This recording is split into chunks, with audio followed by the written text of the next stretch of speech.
특별 새벽기도 이틀째 되는 날, 오늘 말씀 제목은 성자의 완성입니다. 테텔레스타이, 다 이루었다. 우리가 많이 들었던 말씀입니다. 이제 성자께서 이 땅에 오셔서 이제 주님께서 계획하신 플랜 B, 플랜 A로 갔어야 되는데 인간이 연약해요, 그렇죠? 예. 우리도 이제 자녀를 기르면서 플랜 A, 플랜 B 많이 세웁니다. 어떤 행사를 할 때도 그렇고, 이번 우리 추수감사, 창립절 감사 이 예배도 플랜 A, 플랜 B 여러 가지를 세웁니다. 그래서 계획도 많이 세워요.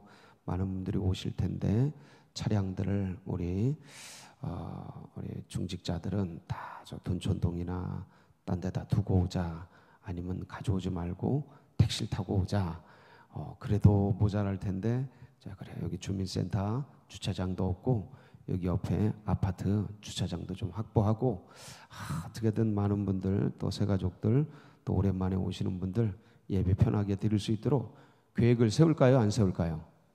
이거 지금 이대로 되면, 지금 이대로 하면 이 행사가 됩니까? 안 됩니까? 왔다 다 가십니다. 차 댈 데가 없어요. 여러분, 식당 가면 주차장 없으면 어떡합니까? 안 갑니다. 요새 그래요. 요새 그래요. 그래서 그 계획을 저희들도 다 세웁니다. 그래서 주님이 주신 지혜가 있는데요. 주님이 그런 원래 지혜의 주인 아니십니까? 주님께서 플랜 A와 플랜 B를 다 세우셨는데, 제 플랜 B가 가동되면서 하나님의 설계와 계획이 쫙 플랜이 진행이 되는데, 문제는 뭐냐면 계획은 잘 됐어요. 설계는 잘 됐어. 근데 그게 어떻게 돼야 됩니까? 그게 진행이 돼야 될 거 아닙니까? 누군가는 그걸 해내야 될 거 아닙니까? 그래서 제가 재밌는 이미지를 하나 가져왔습니다. 마이크 타이슨이라고 유명한 복싱 선수가 있습니다. 아시죠? 웬만한 분들은 아실 텐데, 그분이 이런 얘기를 했어요. 아주 참 재밌는 얘기예요. 보이시나요? 누구나 그럴듯한 계획을 갖고 있다. 여기 이제 이 양반이 한 말인데, 맨 밑에 보세요. 누구나 그럴싸한 계획을 갖고 있다. 뭐 하기 전까지. 이게 너무 재밌는 일인 거예요. 그러니까 생각은 다 갖고 있는 거야. 플랜은 다 갖고 있는 거예요. 예, 설계도는 누구나 다 갖고 있어. 잘 살아야지, 올라가면 승리해야지, 이겨야지. 근데 현장 가면 현장은 달라요. 현장은 다른 겁니다. 애들이 계획대로, 애들이 생각대로 다 한다면 다 뭐가 되겠어요? 애들이 전교 1등이지 뭐. 애들 다 전교 1등이에요. 생각대로 하면. 근데 현장 가면 도서실 가고 학원 가고 학교 가서 계획대로 합니까? 땡기는 대로 합니까? 본능대로 가죠. 뭐 감정대로 가고, 애들 휩쓸려서 상황대로 가고 그러지, 뭐 계획대로 갑니까? 이 얘기가 무슨 얘기냐면, 계획대로 플랜대로 되는 거는 다른 문제라는 거예요. 다른 문제예요. 하나님 계획하셨어요. 하나님 플랜을 짜셨어요. 이게 이루어지는 것은 다른 문제라는 거예요. 이걸 누가 해내셨어요? 성자 예수 그리스도께서. 오늘 그 장면이잖아요. 오늘 그 장면. 이거 여러분, 저희가 인생을 쫙 살고 이제 마지막에 눈을 감을 거 아닙니까? 그때 이 말씀, 예수님이 하신 말씀을 할 수 있는 사람이 몇 사람 될까요? 어떠세요, 여러분? 이제 막 돌아가시는 거잖아요. 마지막. 근데 이제 내가 마지막 눈을 감는다 할 때, 인생 잘 살았다. 이것까지는 될 것 같아요. 저도 그것까지는 될 것 같아. 재밌게 살았으니까. 인생 참 즐겁게 행복하게 소풍 잘 왔다. 돌아간다 하고 잘 살았다. 이것까지는 될 것 같은데 다 이루었다. 여러분 어떠셔요? 주님 주신 사명 다 해냈다. 내게 맡겨주신 직분, 여러 가지 일들 다 끝냈다. 어떠셔요? 이건 다른 문제라니까요. 이건 다른 문제예요. 근데 주님이 지금 뭐라 그러셔요? 다 이루었다. 뭘 이룬 거냐 이거. 뭘 이룬 거냐. 제일 근본적인 건 뭘 갚았다는 겁니까? 이 테텔레스타이의 의미에 제일 근본적인 건 뭐냐면 죄값을 다 갚았다라는 거예요. 이 죄의 빚을, 채무를 완불했다 이거예요. 이게 근본적인 거예요. 그거랑 똑같은 의미인데 이거는 경제적인 용어예요. 죄값, 뭐 어떤 채무, 이걸 완불했다, 지불했다. 이게 이제 경제적인 용어인데 똑같은 의미인데 법정적인 용어로는 형벌을 다 살았다. 이런 의미입니다. 그러니까 어떤 형벌이 주어졌으면 그것을 누군가는 살아내야 되잖아요. 예. 자, 징역 10년, 땅. 그러면 징역 10년을 누군가는 살아야 되잖아요. 그걸 다 살아냈다라는 거예요. 그러니까 죽음이라는 사형이라는 선고의 그 형벌을 내가 다 치루었다. 이런 의미이죠. 똑같은 의미입니다. 근데 이걸 법정적 용어로 그렇게 할 뿐이죠. 그 다음에 여러분 모든 역사를, 모든 일들을 여기에 이제 테텔레스타이의 어떤 의미가 있냐면 다 끝냈다라는 거예요. 무슨 문제를 끝냈다? 죄 문제, 사망의 문제. 이걸 다 끝냈다. 역사에 흘러오는 이 죄 문제, 이 사망의 문제를 다 끝냈다. 그리고 하나 더 있는데 뭐냐면 구원 역사를 다 완성했다. 다 완성했다. 사명을 다 이루었다. 이런 의미예요. 기가 막힌 말씀이죠. 저 이런 거 한번 마지막에 이런 거 하면 얼마나 좋을까? 여러분 한번 꿈꾸세요. 주님이 주신 거 어떻게든 최선을 다해서 다 이루고, 근데 참 우리는 못할 것 같아.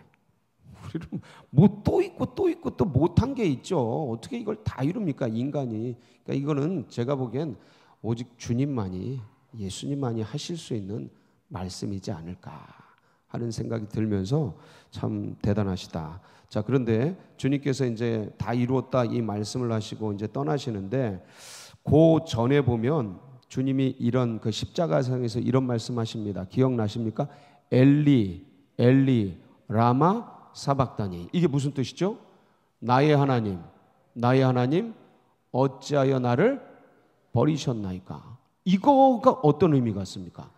그러니까 나의 하나님이 나를 뭐해요? 버리셨다라는 거예요. 이건 뭡니까? 끊어졌다라는 거예요. 이 의미가, 요 의미 속에 이제 주님께서 이제 기가 막힌 다 이루었다가 나오는 건데, 그러니까 하나님과 내가 어떻게 됐다? 끊어졌다라는, 분리됐다라는 거예요. 왜 분리됐죠? 분리되고 끊어진 인류를 어떻게 하기 위해서요? 잇기 위해서, 연결하기 위해서. 이게 에베소서 2장 14절 16절 말씀이에요. 여기 보면 한번 보시겠습니다. 에베소서 2장 14절 16절. 그는 우리의 화평이신지라 둘로 하나를 만드사 원수된 것 곧 중간에 뭐를요? 막힌 담을 자기 뭐로? 자기 육체로 하신 거예요. 그게 상징적으로 그 성소와 지성소에 있는 이 커튼이라 그러는데 이 커튼도 아니고 이게 거의 담 같은 거예요. 예. 이게 이제 옷감으로 돼 있는 건 한긴 한데 담 같아요. 담. 이 두께가 30cm.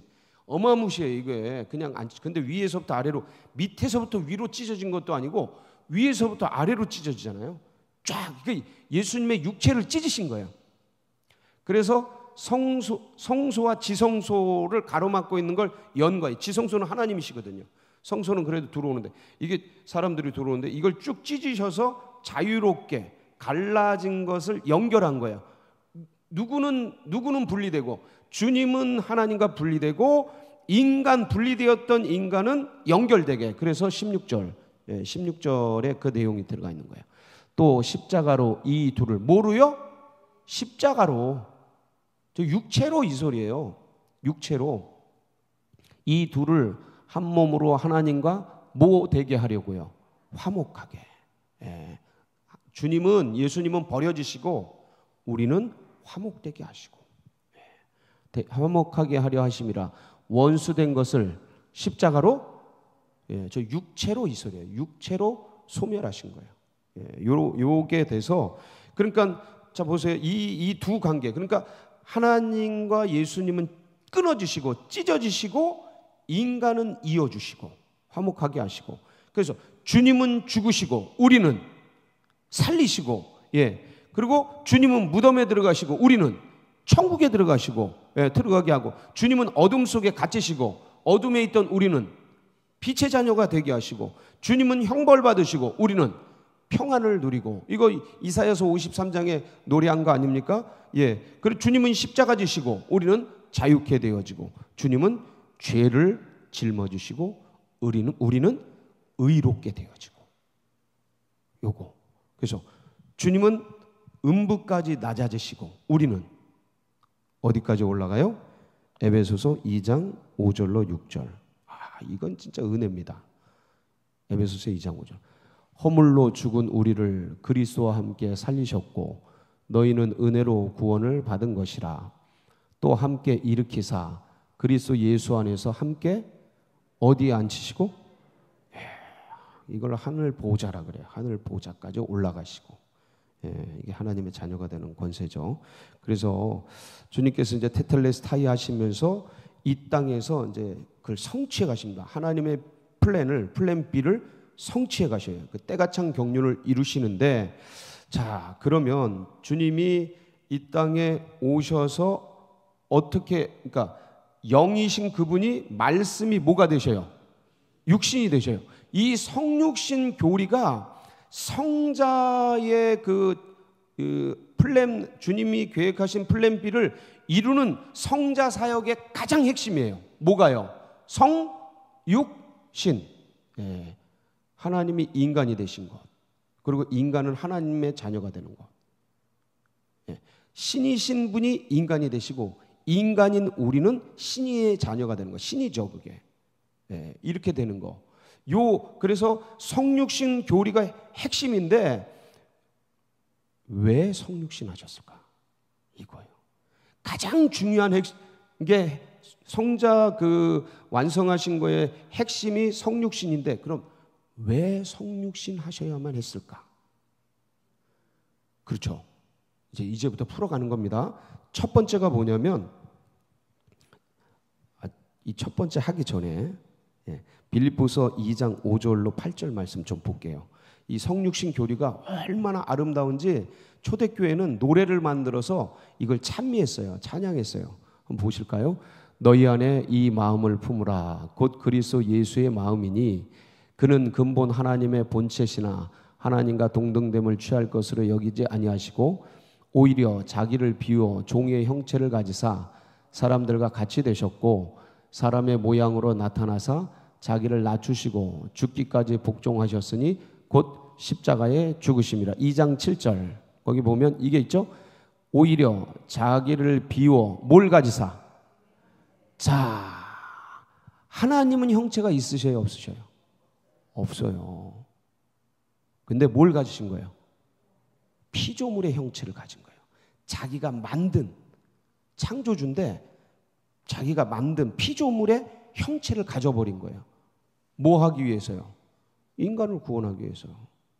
자식 새끼 구해내기 위해서 그렇게 하신 거죠. 그래서 저 성육신의 교리를 초대교회에서는 찬미가로 저렇게 아름답게 칭송하면서, 저건 바울이 지은 게 아니고 초대교회 때 이렇게 다 같이 하던 그런 송영을 이제 갖다가 기록한 겁니다. 빌립보서 2장 5절로 8절. 그래서 요한복음 1장 14절에는 이렇게 이제 묘사하고 있죠. 자, 이건 우리가 잘 아는 말씀이에요. 저게 원래 정관사가 있습니다. 한글에는 저걸 안 쓴 거예요. 그게 말씀이 육신이 된 거죠. 말씀이 육신이 되어 우리 가운데 거하심에 우리가 그의 영광을 보니 아버지의 독생자의 영광이요 은혜와 진리가 충만하더라. 자, 이렇게 해서 이제 그분께서 성육신에서 오셨는데 왜 성육신 하셔야만 했을까? 첫 번째, 죄를 뭐 하기 위해서요? 짐지기 위해서. 네, 이게 중요해요. 왜냐하면 누군가는 죄 문제를 해결해야 되는데 이 죄가 어떻게 누가 지느냐 이거예요. 근데 딴 사람이 지면은 죄 있는 사람이 지면 죄를 짐진 게 아니에요. 죄가 더해진 거지.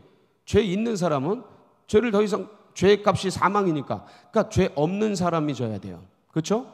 근데 사람이 져서는 이게 죄 없는 사람이 없어요. 그러니까 죄 없는 몸으로 오시기 위해서 죄를 짐지기 위해서 죄 없는 몸으로 오신 거예요. 영은 죄를 짐지지 못합니다. 영은 없는데 어떻게 죄를 짊어져요? 그렇죠? 생각에다 어떻게 죄를 짊어요? 못합니다. 육이 있어야 돼요. 그래서 육으로 오신 거예요. 뭐 하기 위해서요? 죄 짐지기 위해서. 요거 중요합니다. 그래서 그거를 로마서 8장 3절 4절에 이렇게 얘기를 해요. 율법의 요구를 성취했다. 한번 보실까요? 율법이 육신으로 말미암아 연약하여 할 수 없는 그것을 하나님은 하시나니 곧 죄로 말미암아 자기 아들을 죄 있는 육신의 모양으로 보내어 육신의 죄를 정하사. 그래서 육신을 따르지 않고 그 영을 따라 행하는 우리에게 율법의 요구가 이루어지게 하려 하십니다. 이게 무슨 말이냐면 이제 우리는 영을 따라 살잖아요. 근데 육의 문제가 있잖아요. 죄값은 사망이라는 육의 문제가 있는데 그것을 이 율법의 요구를 예수 그리스도께서 이루어지게 육신을 입고 이 땅에 오셨다 이거예요. 요 얘기예요. 이게 3절 4절의 내용이. 그래서 요걸 이제 전가라고 하는데 이 로마서 8장 3절 4절의 말씀 속에서 뭐가 나오냐면 대속의 교리가 나옵니다. 그래서 마태복음 20장 28절 거기 보면 주님이 대신 짐지는 거죠. 인자가 온 것은 섬김을 받으려 함이 아니오라 도리어 섬기려 하고 자기 목숨을 많은 사람의 뭐로요? 대속물로. 대속물. 대신 하는 거로 이렇게 하려고 오신 거라는 주님의 자기 증언입니다. 내가 여기 왜 왔는지. 저게 가장 본질적인 거예요. 내가 육신으로 왜 왔는지. 요 얘기를 하는 거예요. 요한복음 1장 29절. 이건 세례 요한의 증언이죠. 세례 요한의 증언. 이튿날 요한이 예수께서 자기에게 나오심을 보고 이르되 보라 세상 죄를 지고 가는 하나님의 어린. 뭘 지고 가는요? 저 세상 죄가 뭐예요? 누구예요? 누구 죄예요? 우리 죄죠. 인류의 죄. 인류의 죄입니다. 인간이 죄를 졌지 누가 죄를 졌습니까? 그래서 이제 저거를 향해 가는데 그래서 이 죄짐을 지기 위해서 이 땅에 육신을 입고 오신다는 이 말씀이 어디로부터 시작되냐면 아담 때로부터 시작해요. 이 예언이. 그래서 성육신으로 오신다는 예언이 어디부터 시작된다고요?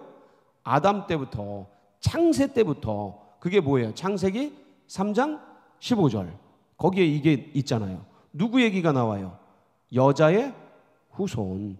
내가 너로 여자와 원수가 되게 하고 내 후손도 여자의 후손과 원수가 되게 하리니 여자의 후손은 내 머리를 상하게 할 것이요 너는 그의 발꿈치를 상하게 할 것이니라 하시고. 여기 여자의 후손 얘기 나오잖아요. 여자의 후손이라는 건 계시 언어라 그랬죠. 이때는 다 남자의 후손이에요. 마태복음만 봐도 아브라함이 이삭을 낳고 이삭이 야곱을 낳고 남자가 나요. 남자의 후손이에요. 인류는 다 그렇게, 인간은 그렇게 기본적으로 생각합니다. 여자의 후손이라는 단어 자체가 없어요. 전 계시 언어예요. 저 누굴 말하는 거래요? 그랬죠. 저 바울이 이 단어를 가지고 여자의 후손으로 오신다라는 단어를 가지고 저기 이 메시아를 증언을 합니다. 저게 누구라 그랬죠? 여자의 후손이 당연히 예수 그리스도죠. 저 단수입니다. 복수 아니에요. 단수입니다. 그분이에요. 여자의 후손 그분. 저게 이사야서 7장 14절에 누구로 나옵니까? 이사야서 7장 14절. 임마누엘로 나오죠. 그러므로 주께서 친히 징조를 너희에게 주실 것이라. 보라, 처녀가 잉태하여 아들을 낳을 것이요 그의 이름을 임마누엘이라 하리라. 그래서 임마누엘이라는 이름을 갖고 나오는데 그게 어떻게 오냐면 처녀 잉태예요. 그러니까 처음 창세에 계시는 여자의 후손. 그 다음에 예언자들은 좀 더 밝힙니다. 처녀 잉태. 그래서 마태복음에는요 18절 20절 1장 18절 20절에는 그 성령 잉태죠. 예수 그리스도의 나심은 이러하니라. 그의 어머니 마리아가 요셉과 약혼하고 동거하기 전에 뭐로 잉태된 것? 성령으로 잉태된 것. 이렇게 나오는 거예요. 20절 같은 말이죠. 이 일을 생각할 때 주의 사자가 현몽하여 이르되 다윗의 자손 요셉아 네 아내 마리아 대교를 무서워하지 말라. 그에게 잉태된 자는 요게 누구에게 적용되는 거예요? 예, 요 신비가 우리에게 적용되는 겁니다. 하여간 저렇게 잉태돼서 이제 주님께서 오시는데, 자, 그럼 첫 번째는 죄를 짐지기 위해서요. 죄 문제 해결하기 위해서요. 두 번째는요. 사탄의 방해를 극복하기 위해서요. 사탄 머리 좋습니다. 사탄 머리 좋아요. 그래서 여자의 후손으로 온대. 그래? 처녀가 잉태한대. 누구 죽일까요? 그 처녀 죽여버리면 되지. 네. 요셉 없애버리면 되지. 하여간 별짓 다 하지 않을까요? 근데 이 사탄의 방해를 극복하기 위해서 어떤 방법을 쓰시냐면 창세기 3장 15절에 이 성취를 이루기 위해서 골로새서 2장 14절 15절 십자가로 승리하는 기가 막힌 방법을 이루어내십니다. 자 보세요. 골로새서 2장 14절 15절. 우리를 거스르고 불리하게 하는 법조문으로 쓴 증서를 지우시고 제하여 버리사 십자가에 못 박으시고 통치자들과 권세들을, 이게 이제 사탄이에요. 무력화하여 드러내어 구경거리로 삼으시고, 그들을 구경거리로 삼았다는 거예요. 사탄을. 그래서 십자가로 그들을, 자, 십자가로 그들을 이기셨다. 이거 보세요. 십자가, 이제 육체로 오신 거예요. 육체로 오신, 십자가로 이들을 이기셨다. 이게 무슨 말이지? 그게 창세기 3장 15절하고 연관되어 있어요. 한번 보세요. 창세기 3장 15절. 자, 네 후손도 여자 후손과 원수가 돼. 여자의 후손은 네 머리를 뭐하게 하고? 상하게 하고. 저게 뭐냐면 상하게 하다가 크러시라는 단어예요. 영어로. 이게 구두잖아요. 이게 구두. 이거로 뱀머리를 구두로 꽉 밟고 짓이겨 버리는 거예요. 뱀이 제일 약한 데가 어디예요? 머리. 뱀 머리 짓밟으면 어떻게 돼요? 죽습니다. 죽어요. 뱀머리 짓밟으면 구두발, 이거 보세요. 이 구두발이 얼마나 센데 이거로 밟아버리면 죽어버려요. 자 보세요. 여자의 후손은 내 머리를 상하게 할 것이요 너는 그의 발꿈치. 자, 독사예요. 저거 독사가 아킬레스건 탁 물면 어떻게 됩니까? 저 땐 신발도 안 신었잖아요. 저 땐 신발도 안 신었습니다. 옷도 안 입었어요. 옷 그래가지고 저희 나뭇잎으로 해 입잖아요. 기억나시죠? 그 주님이 가죽 옷으로 바꿔 입으시. 그러니까 뻘개 벗고 있는데 그 아킬레스건 탁 독사가 물면 어떻게 됩니까? 자 보세요. 이게 동시동작이라니까요. 그러니까 뱀은 여자의 후손에 뭘 물어요? 아킬레스건 죽여버린다고요. 근데 그게 여자의 후손이 그 뱀의 머리를 뭐 하는 행위라고요? 그게 짓밟는 행위예요. 야, 이게 동시동작인데, 뱀은 십자가에 달려서 육체로 오신 예수를 죽여버리고 승리했다 막 그러는데, 좋아하는데, 그게 뭐 하는 거예요? 자기 머리를 짓밟는 행위예요. 이걸 몰라. 사탄은 지금도 이걸 몰라요. 이 비밀을, 이 육체로 오신 신비를 아직도 몰라. 그러니까 죽이거든요. 육체로 오셨으니까 뭐 할 수 있어요? 영은 못 죽입니다. 육체로 오셨으니까 죽이는데, 이 죽이는 게 자기들을 멸망시키는 건지를 지금도 몰라요. 그래서 그리스도인들을 어떻게 해요? 핍박하고 공격하고 마지막엔 죽이고. 근데 그게 자신들을 죽이는 건지 몰라. 믿음의 백성들은 고난받고 핍박받으면서 더 깊은 신앙으로 들어가는 줄을 지금도 몰라요. 참 신비하죠. 예, 그래서 요한복음 8장 44절 왜 모르냐면 요한복음 8장 44절 한번 볼게요. 너희는 너희 아비 마귀에게서 났으니 너희 아비의 욕심대로 너희도 행하고자 하느니라. 그는 언제부터? 처음부터 이게 본능적으로 이 소리예요. 살인한 자요 진리가 그 속에 없으므로 진리에 서지 못하고 거짓을 말할 때마다 제 것으로 말하나니 이는 그가 거짓말쟁이요 거짓의 뭐예요? 아비에. 그러니까 본능이 거짓이다. 진리를 모른다. 거짓이다 이거예요. 그래서 주님이 행하는 행위, 이 십자가 사건, 육체로 오신 것, 그 다음에 주님이 진리를 말하는 것, 이거를 아무리 말해도 진리이기 때문에 모르는 거예요. 다시 한번. 주님이 말씀하시는 게 뭐기 때문에? 진리이기 때문에 거짓이라 들어도 모르는 거예요. 근데 그걸 아는 사람은, 여러분들은 하나님의 백성인 거예요. 아, 이게 신기한 거예요. 그러니까 거짓의 아비, 거짓말쟁이, 그러니까 본능이 그냥 몸 자체가 거짓 덩어리니까 진리를 들어도 진리가 진리인지 모르는 거예요. 예. 그래서 육체로 오셔서 원수마귀 사단의 세계를 부셔버리고 방해를 극복하기 위해서 십자가로 승리하기 위해서 육체로 오셨어요. 세 번째는 뭐냐면 부활은 어떻게 가능해요? 뭐가 전제돼야 돼요? 부활하려면 뭐가 돼야 돼요? 죽어야 되잖아요. 죽으려면 뭐가 있어야 돼요? 그래서 성육신 하신 거예요. 이해가 되시죠? 쉽잖아요. 하나도 어려운 교리가 아니에요. 이거 신학적으로 굉장히 어렵게 배웁니다. 근데 하나도 어려운 교리가 아닙니다. 그래서 고린도전서 15장 20절에 보면 이 말씀이 있어요. 그러나 이제 그리스도께서 죽은 자 가운데서 다시 살아나사 잠자는 자들의 뭐가 되셨어요? 첫 열매. 예, 부활하셨어요. 그리고 이 모습을 우리가 따라가도록 그러기 위해서 주님께서 성육신해서 오셨습니다. 그래서 이 모든 것들을 다 이루시고 우리는 뭐만 하면, 그걸 완성해 두시고 우리는 뭐만 하면, 요한복음 1장 12절 13절 다 이제 아시죠? 영접하는 자 한번 보실까요?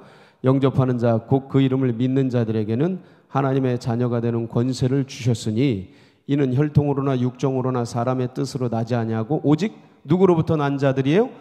물과 성령으로 하나님께로부터 난 자들이에요. 그래서 뭐가 돼요? 인간의 자녀가 하나님의 자녀가 되는. 뭐만 하면요? 영접만 하면. 뭐를요? 예수 그리스도를 영접만 하면. 어떤 면에서는 우린 구약 백성들보다 되게 같은 개념인데 더 쉬워요. 왜냐하면 다 보여주셨잖아. 다 기록해두고 주님은 역사 속에 오셨고, 근데 구약에는 그분이 오실 거야. 이게 좀 어떤 면에서는 좀 막연하지 않아요? 아니 물론 막연한 건 우리도 똑같은데 2000년 전 사건이니까 막연한 건 똑같지만 그래도 우리는 이 증거들이 있잖아요. 예? 말씀이 있고 그 다음에 예수님이라는 확실한 어떤 그 형상이 있으시고, 그러니까 믿기가 좀 더 편한 것 같다. 제가 생각하기에는 구약보단 좀 편한 것 같다. 그런 마음이 드는데 이 얘기를 듣고 예수님이 이런 분이셔. 너희 믿고 그러면 죄 용서하고 구원받아서 영생 복락을 누리고 우리가 하나님의 자녀가 돼. 그래서 영이 살아나고 우리가 영원히 살 수 있어. 이런 얘기를 해서 그걸 뭐 하기만 하면, 믿기만 하면 그 주님이 완성하신 구속사역, 죄 씻어주시고 원수마귀 사단을 이기고 영생 복락을 누리는 그 모든 구속사역이 내게 어떻게 되게요? 이루어지게 기가 막힌 은혜로 완성해 두셨다. 근데 이것은 쉬운 일이 아니었어요. 십자가를 지시고 그 고난의 길을 걸어가신 것. 누구를 위해서요? 이거예요. 그게 나를 위해서 하셨다는 이 은혜. 오늘도 가슴에 품고 감사하며 힘내서 살아가는 축복의 날이 되시길 축원합니다. 같이 기도하시겠습니다.